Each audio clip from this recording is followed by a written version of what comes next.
Assalamualaikum warahmatullahi wabarakatuh.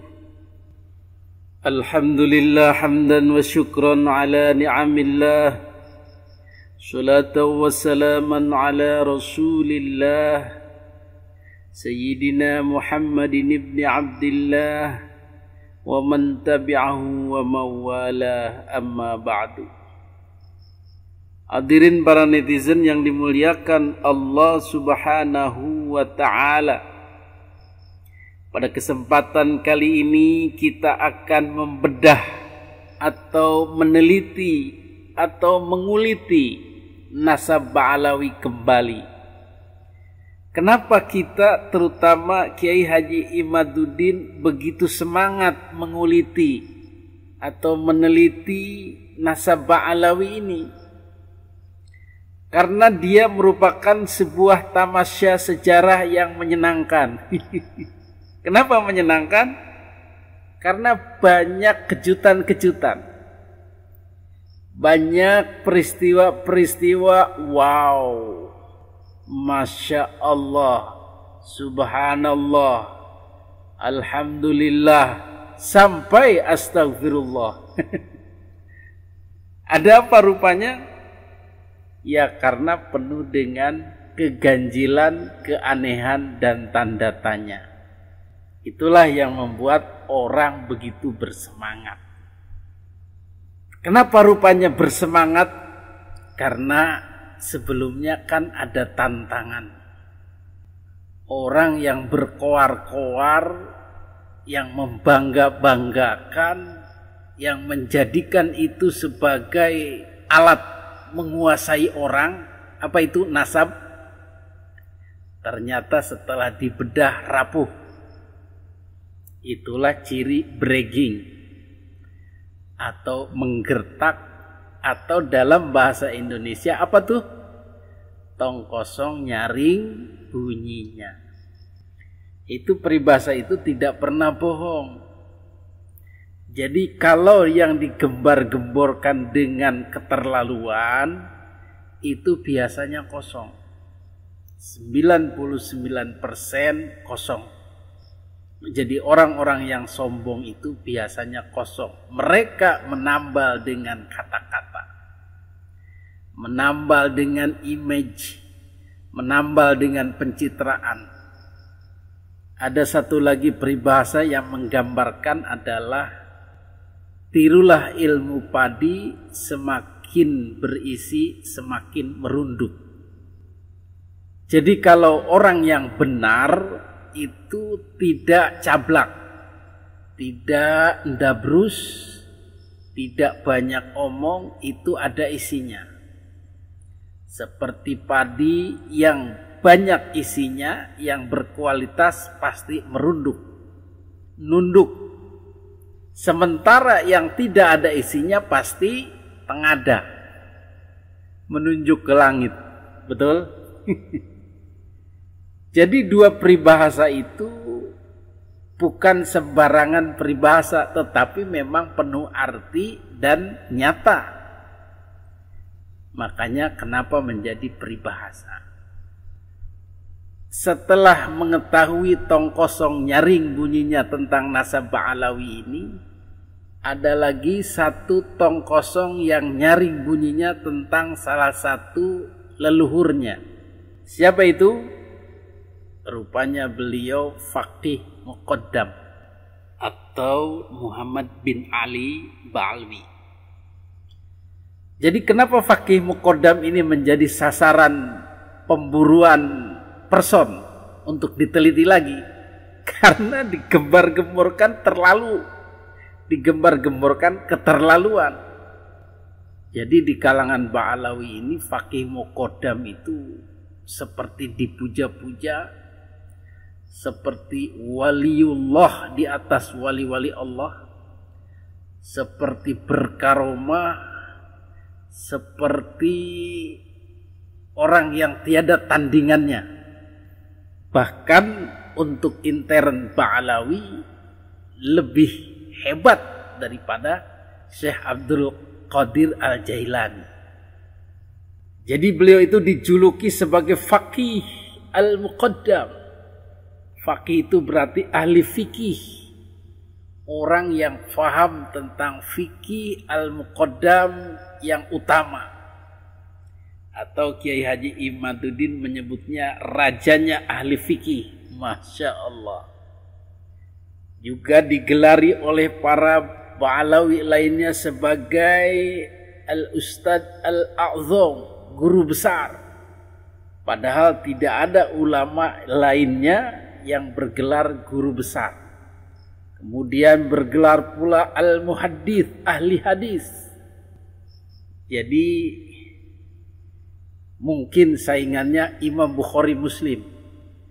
Al-mudarris, guru daripada guru-guru Ba'alawi. Kemudian al-mursyid, pemimpin tarikat yang masyhur. Dan juga al-mufti, seorang mufti. Jadi kemasyhuran daripada faqih muqaddam ini menurut Ba'alawi lebih masyhur dari Syekh Abdul Qadir Al-Jailani. Ketika ditanya lebih detail, kok tidak ada namanya tersebut di kitab-kitab. Sementara Syekh Abdul Qadir Al-Jailani disebut. Lah, itu kan masyhurnya di akhirat. Di alam kubur, di akhirat lebih masyhur faqih muqaddam. Karena dikenali kesolihannya. Bolehlah di dunia tidak ada yang mengenalnya, tidak ada masyhur-masyhurnya. Tetapi di akhirat beliau lebih masyhur daripada Syekh Abdul Qadir Al-Jailani. Begitu kata Habib Ba'alawi pemujanya. Inilah yang disebut bragging itu. Yang disebut menepuk dada itu. Yang disebut tong kosong nyaring bunyinya itu. Maka Kiai Haji Imaduddin Utsman Al-Bantani tertantang untuk membuktikan opo iyo, opo tenan kuwi. Anu bener. Jadi cukup berpedoman pada peribahasa saja. Tong kosong nyaring bunyinya sama ilmu padi semakin berisi semakin menunduk. Berarti mafhum mukhalafahnya jika tidak begitu berarti memang tidak ada isinya. Jika berisik memang tidak ada isinya. Hadirin yang dimuliakan Allah Subhanahu wa taala, baiklah kita adu Syekh Abdul Qadir Al-Jailani yang merupakan kebanggaan kita, kebanggaan ulama Nusantara, Wali Songo, yang setiap tahlil kita sebutkan, yang setiap tawasul kita sebutkan di seluruh Indonesia ini. Khususnya dari Sultanil Aulia Syekh Abdul Qadir Al-Jailani qaddasallahu sirrahul aziz. Al-Fatihah. Semuanya tidak akan pernah ditinggal. Tetapi maaf, faqih muqaddam tidak pernah ada disebut. Syekh Abdul Qadir Al-Jailani hidup lebih dulu daripada faqih muqaddam. Tetapi beliau namanya hidup sampai sekarang. Dan keberadaannya jelas. Dan yang paling mencengangkan adalah karya-karya beliau. Kitab-kitab beliau yang diwariskan kepada murid-muridnya dan kepada generasi-generasi setelahnya. Alhamdulillah. Itulah seorang masyhur pemuka agama ahli thariqat, al-mufti, waliullah yang sebenar-benarnya. Apa peninggalan beliau? Masya Allah, kalau kita buka sejarahnya, ternyata kitab-kitab beliau banyak sekali. Mulai dari tafsir Al-Jilani, ada Al-Ghunyah li Talibi Tariqil Haq, ada Futuhul Ghaib, Al-Fathur Rabbani, Wal Faid Ar-Rahmani, ada Jala al-Khawatir, ada Sirrul Asrar, ada Asrarul Asrar, ada Mahfuzat, 15 maktuban, Ar-Rasail, Ad-Diwan, Salat wal Aurad, Yawaqitul Hikam, Jalal Khatir, Amrul Muhkam, Usul As-Saba, Mukhtasar Ulumiddin. Masya Allah. Inilah beliau, seorang wali masyhur, dikenal dan ada karyanya. Padahal hidupnya lebih awal, lebih dulu daripada Faqih Muqaddam. Tetapi Ba'alawi menyamakannya dengan Faqih Muqaddam, bahkan mengunggulkan di atas Syekh Abdul Qadir Al-Jailani. Masya Allah. Ketika ditanya mana karyanya, mana, tunjukkan satu kitab saja karya Syekh Faqih Muqaddam itu. Ternyata blank, tidak ada. Ini kan aneh. Orangnya masyhur, orangnya terkenal, waliullah, ulama, ahli thariqah, ahli fikih, tapi kok tak satu pun karya pernah dia tulis. Macam mana pula ini? Padahal beliau kan berbahasa Arab. Jangankan orang-orang berbahasa Arab, Indonesia saja, orang-orang Jawa ini banyak menulis kitab-kitab berbahasa Arab. Dan bahkan kiai-kiai yang tidak masyhur-masyhur amat. Bahkan Kiai Haji Imaduddin Utsman Al-Bantani mengarang kurang lebih sama dengan kitabnya Syekh Abdul Qadir Al-Jailani jumlahnya. Hadirin yang dimuliakan Allah Subhanahu wa taala, ketika ditanya seperti itu, Ba'alawi menjawabnya gimana? Hilang, kitab-kitabnya pada hilang. Ada lagi menjawab, orang Yaman, keluarga kami tidak terbiasa tulis menulis. Mau percaya tidak masuk akal, mau tidak percaya, ya Ba'alawinya kekeh, nggak mau ngakuin, ya wis lah, terserah. Jadi kemasyhuran Faqih Muqaddam, karomah-karomahnya, kebiasaan-kebiasaannya, gelar-gelarnya yang tadi disebutkan itu, seperti majlisnya beliau itu dihadiri oleh para malaikat, para nabi, para rijalul ghaib, yaitu wali-wali Allah yang tidak nampak. Ada Nabi Khidir, para wali, para orang solih yang hidup maupun yang sudah wafat kumpul di situ.